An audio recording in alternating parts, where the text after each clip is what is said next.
I'm Mrs. Matthews. I'm one of the counselors here at Stewart Elementary. I'm going to be reading pages 271 to pages 281. The Emperor's Guard. We backtracked through the grass for a good 10 minutes to see if we could find my hearing aids, but it was way too dark to see anything. We literally had to hold on to each other's shirts and walk in single file so we wouldn't trip over one another. It was like black ink had been poured all around. "This is hopeless," said Henry. "They could be anywhere." "Maybe we can come back with a flashlight," answered Amos. "No, it's okay," I said. "Let's just go back." "Thanks, though." We walked back towards the cornfields and then cut through them until the back of the giant screen came into view. Since it was facing away from us, we didn't get any light from the screen at all until we'd walked around to the edge of the woods again. That's where we finally started seeing a little light. There was no sign of the 7th graders anywhere. "Where do you think they went?" said Jack. "Back to the food truck," said Amos. "They're probably thinking we're going to report them." "Are we?" asked Henry. They looked at me. I shook my head. "Okay," said Amos, "but little dude, don't walk around here alone again. If you need to go somewhere, tell us, and we'll go with you." "Okay," I nodded. As we got closer to the screen, I could hear, high on a hill was a lonely goatherd, and could smell the cotton candy from one of the concession stands near the food trucks. There were lots of kids milling around in the area, so I pulled what was left of my hoodie over my head and kept my face down, hands in pockets, as we made our way through the crowd.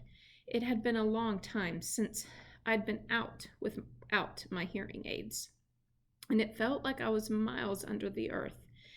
It felt like that song Miranda used to sing to me.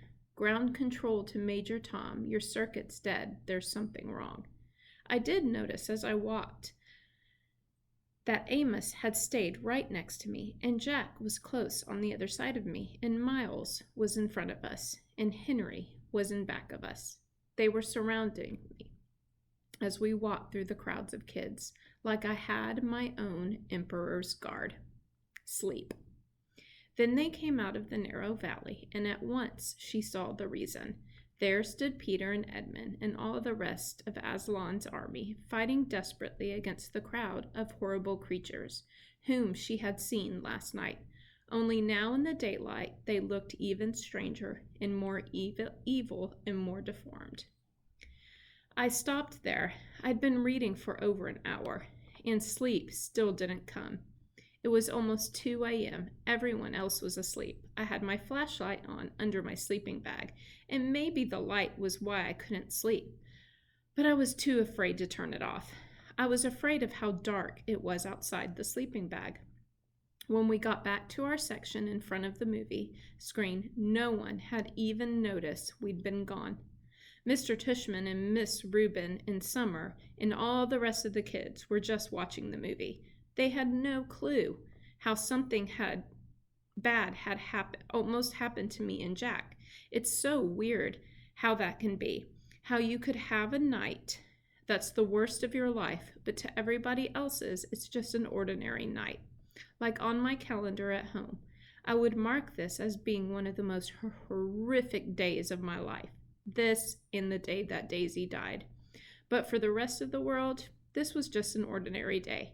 Or maybe it was even a good day. Maybe somebody won the lottery today. Amos, Miles, and Henry brought me and Jack, over to where we'd been sitting before, with Summer and Maya and Reed. And then they went and sat where they had been sitting before, with Savannah, in their group.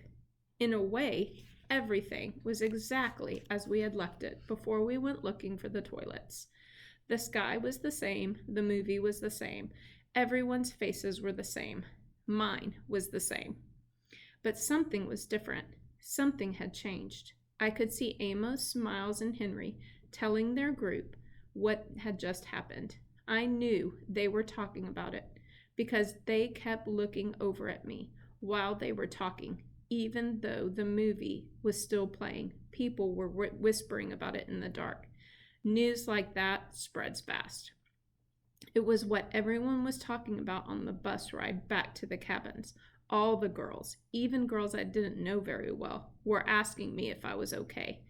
The boys were all talking about getting revenge on the group of 7th grade jerks, trying to figure out what school they were from. I wasn't planning on telling the teachers about any of what had happened, but they found out anyway. Maybe it was the torn sweatshirt and the bloody elbow, or maybe it's just that teachers hear everything. When we got back to camp, Mr. Tushman took me to the first aid office, and while I was getting my elbow cleaned and bandaged up by the camp nurse, Mr. Tushman and the camp director were in the next room, talking to Amos and Jack, Henry and Miles, trying to get description of the troublemakers. When he asked me about them a little later, I said I couldn't remember their faces at all, which wasn't true. It's their faces I kept seeing every time I closed my eyes to sleep. The look of total horror on the girl's face when she first saw me. The way the kid with the flashlight Eddie looked at me as he talked to me like he hated me. Like a lamb to the slaughter. I remember Dad saying that ages ago, but tonight I finally got what that meant. Mom was waiting for me in front of the school, along with all the parents, when the bus arrived.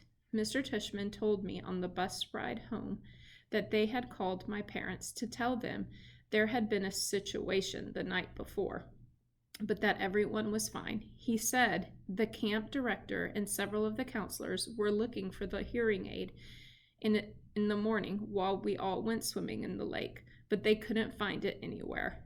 Broarwood would reimburse us the cost of the hearing aids, he said. They felt bad about what had happened. I wondered if Eddie had taken my hearing aids with him as a kind of souvenir, something to remember the orc. Mom gave me a tight hug when I got off the bus, but she didn't slam me with questions like I thought she might. Her hug felt good, and I didn't shake it off like some of the other kids were doing with their parents' hugs. The bus driver started uploading our duffel bags. I went to find mine while Mom talked to Mr. Tushman and Miss Rubin, who had walked over to her. As I rolled my bag towards her, a lot of kids who don't usually say anything to me were nodding hello or patting my back as I walked by them. "Ready?" Mom said when she saw me. She took my duffel bag, and I didn't even try to hold on to it. I was fine with her carrying it. If she had wanted to carry me on her shoulders, I would have been fine with that too, to be truthful. As we started to walk away, Mr. Tushman gave me a quick, tight hug, but didn't say anything. Home. Mom and I didn't talk much the whole walk home, and when we got to the front stoop, I automatically looked in the front bay window because I forgot for a second that Daisy wasn't going to be there, like always, perched on the sofa with her front paws on the windowsill, waiting for us to come home. It made me sad when we walked inside. As soon as we did, Mom dropped my duffel bag, wrapped her arms around me, and kissed me on my head, on my face, like she was breathing me in. "It's okay, Mom, I'm fine," I said, smiling. She nodded and took my face in her hands. Her eyes were shiny. "I know you are," she said. "I missed you so much, Augie." "I missed you too." I could tell she wanted to say a lot of things, but she was stopping herself. "Are you hungry?" she asked. "Starving. Can I have grilled cheese?" "Of course," she answered, and immediately started to make the sandwich while I took off my jacket, sat down at the kitchen counter. "Where's Via?" I asked. "She's coming home with Dad today. Boy, she missed you, Augie," Mom said. "Yeah? She would have liked the nature reserve. You know what movie they played? Sound of Music." "You'll have to tell her that." "So do you want to hear about the bad part or the good part first?" I asked after a few minutes, leaning my head on my hand. "Whatever you want to talk about," she answered. "Well, except for last night, I had an awesome time," I said. "I mean, it was just awesome. That's why I was so bummed. I feel like they ruined the whole trip for me." "No, sweetie, don't let them do that to you. You were there for more than 48 hours, and that awful part lasted 1 hour. Don't let them take away from you, okay?" "I know," I nodded. "Did Mr. Tushman tell you about the hearing aids?" "Yes, he called us this morning." "Was Dad mad because they're expensive?" Oh my gosh, of course not, Augie. He just wanted to know that you were all right. That's all that matters to us, and that you don't let those thugs ruin your trip. I kind of laughed at the way she said thugs. What? She asked. Thugs, I teased. That's kind of an old-fashioned word. Okay, jerks, morons, imbeciles, she said, flipping over the sandwich in the pan. Cretinos, as my mother would have said. Whatever you want to call them. If I saw them on the street, I would. She shook her head. They were pretty big, Mom, I smiled. 7th graders, I think. She shook her head. 7th graders? Mr. Tushman didn't tell us that. Oh, my goodness. Did he tell you how Jack stood up for me, I said. And Amos was like, bam! He rammed right into that leader. They both crashed to the ground like in a real fight. It was pretty awesome.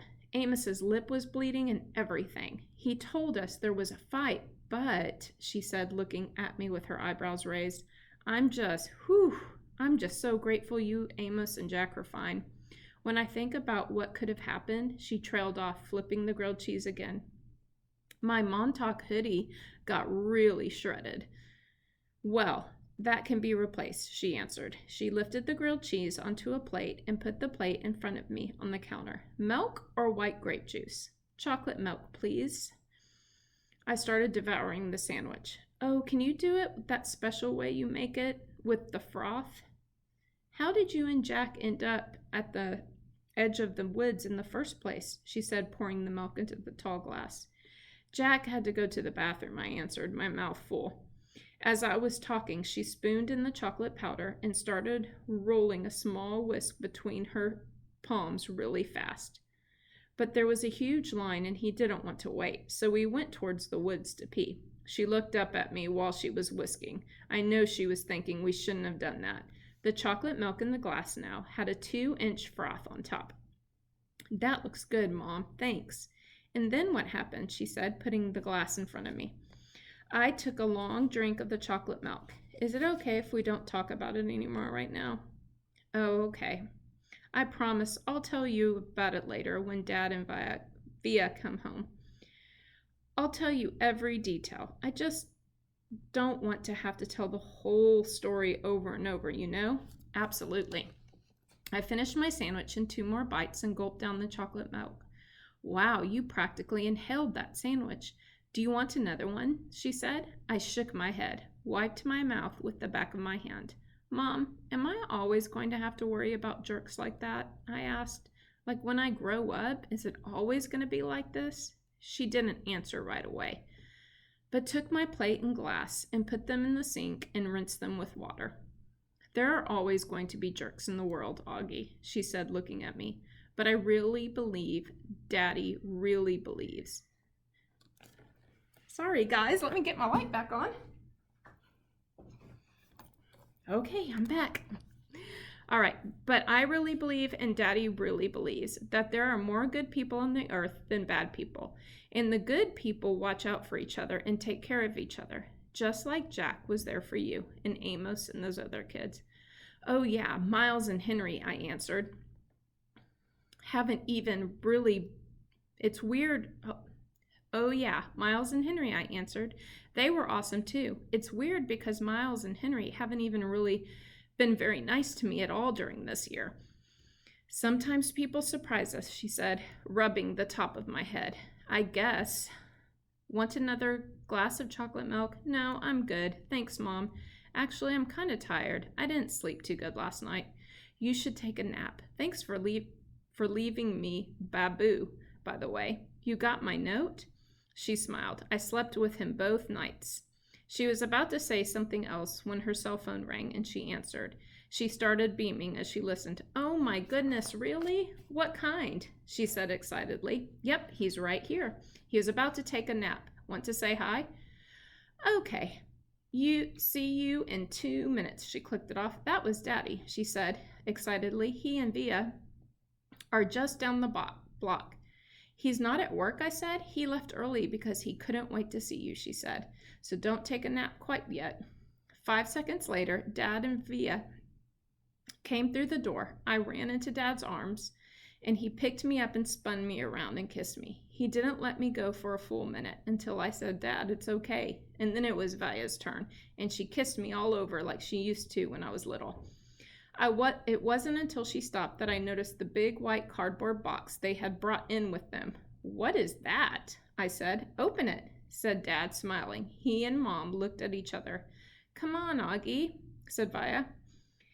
I opened the box. Inside was the cutest little puppy I've ever seen in my life. It was black and furry with a pointy little snout and bright black eyes and small ears that flopped down. The last chapter, Bear. We called the puppy Bear because Mom first saw him. She said he looked like a little bear cub. I said, "That's what we should call him," and everyone agreed. That was the perfect name.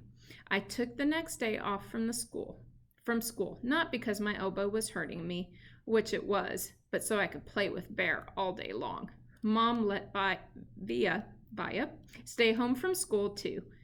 So the two of us took turns cuddling with Bear and playing tug-of-war with him. We had kept all of Daisy's old toys and brought them out now to see which ones he liked best. It was fun hanging out with V all day. Just the two of us. It was like old times, like before I started going to school. Back then, I couldn't wait for her to come home from school so she could play with me before starting her homework. Now that we're older, though, I'm going to school and have friends of my own that I hang out with. We never do that anymore. So it was nice hanging out with her, laughing and playing, and I think she liked it too. All right, thanks, guys.